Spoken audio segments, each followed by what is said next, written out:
Çfarë lloj ushtrie ka frikë nga një gjyshe 87 vjeçare? Çfarë lloj shteti e sheh si kërcënim një grua të paarmatosur që ecën me vështirësi vetëm për të gjetur varrin e nipit të saj? Dhe çfarë lloj lufte është ajo që nuk mjaftohet me vrasjen e të rinjëve, por ndjek edhe pleqt, edhe nënat, edhe gjyshet?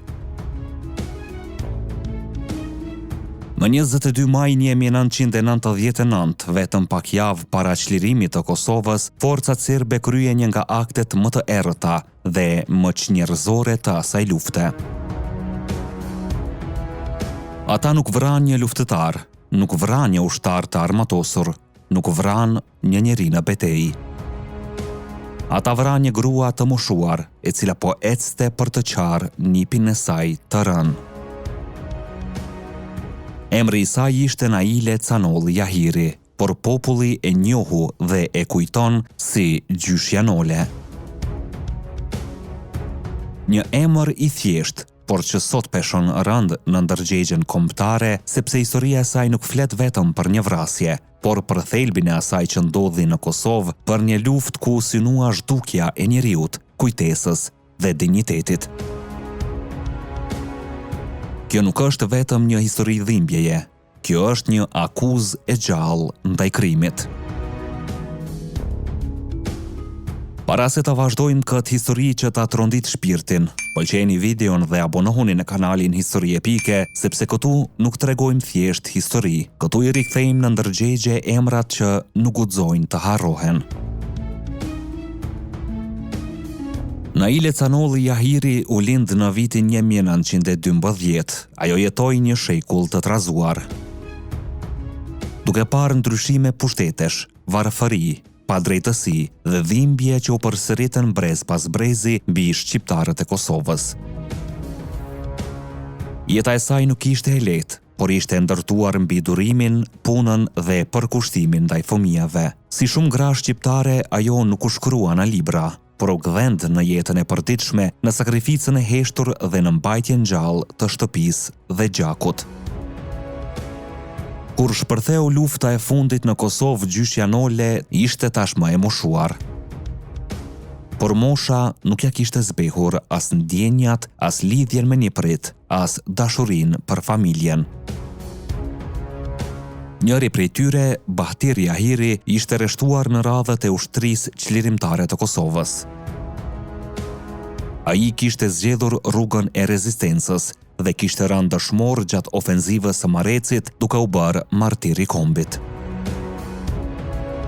Por pas rënies së tij, familja nuk kishte asnjë varr të sigurt, asnjë vend ku të ndalej dhimbja. Trupi i nipit ishte varrosur në rrethana lufte, larg syve të familjes, pa ceremoni, pa lamtumir. Për një gjyshe, kjo ishte dhimbja më e madhe, të mos e di se ku prehet gjaku i saj. Dhe këtu Gjyshe Nolja merr një vendim që sot duket pothuajse i pabesueshëm. E vetme, e lodhur, me trupin e rënduar nga mosha dhe me bastun në dorë, ajo vendos të niset në këmbë nga vërbica e Zhegocit drejt Marrecit. Rruga ishte e gjatë, e rrezikshme dhe e mbushur me prani ushtarake serbe. Por ajo nuk mendoi për veten, mendoi vetëm për nipin. Nuk kërkonte hakmarrje, nuk kërkonte drejtësi politike, nuk kërkonte as lavdije as përmendore. Ajo kërkonte vetëm një grusht dhe, një vend ku të ulej, të fliste me nipin e saj në heshtje dhe t'i jepte lamtumirën që nuk ishte pasur mundësi t'ja jepte.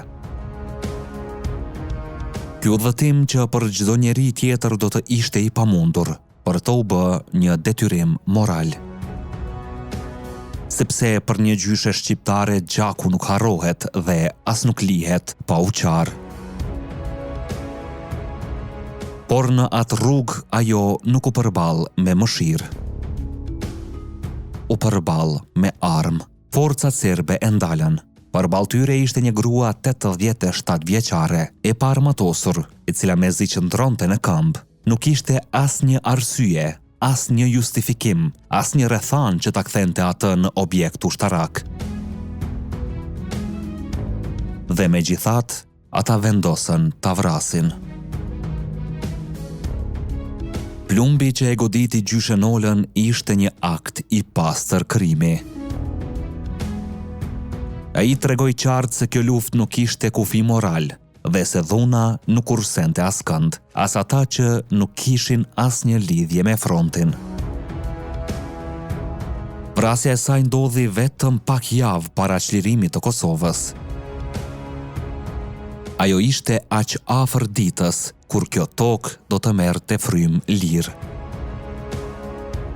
Por nuk arriti ta shihte atë, ra në mes të rrugës, në një udhëtim që nuk kishte armë, por kishte dashuri. Rënia e Naile Canolli Jahirit nuk është thjesht një vrasje civile, ajo është një simbol i martirizimit të grave shqiptare gjatë luftës. Ajo dëshmon se rezistenca nuk u bë vetëm me pushk, por edhe me qëndrueshmëri, me dashuri dhe me refuzimin për të harruar. Rruga e saj drejt Marecit mbeti e papërfunduar fizikisht, por u shndrua në një rrugë legjendare në kujtesën kombëtare.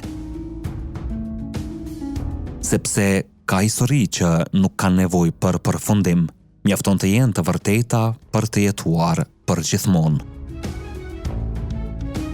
Po ju, çfarë ndjeni kur dëgjoni historinë e gjyshes Nole? A mendoni se bota e njeh mjaftueshëm dhimbjen dhe sakrificën e grave shqiptare gjatë luftës në Kosovë?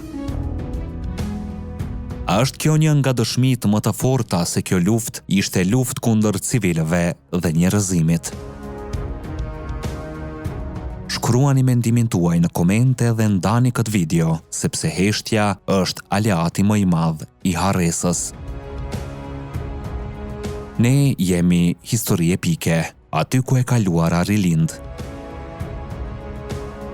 Deri në videon tjetër, qëndroni krenar dhe të vetëdijshëm për gjakun që rrjedh në damarët tanë.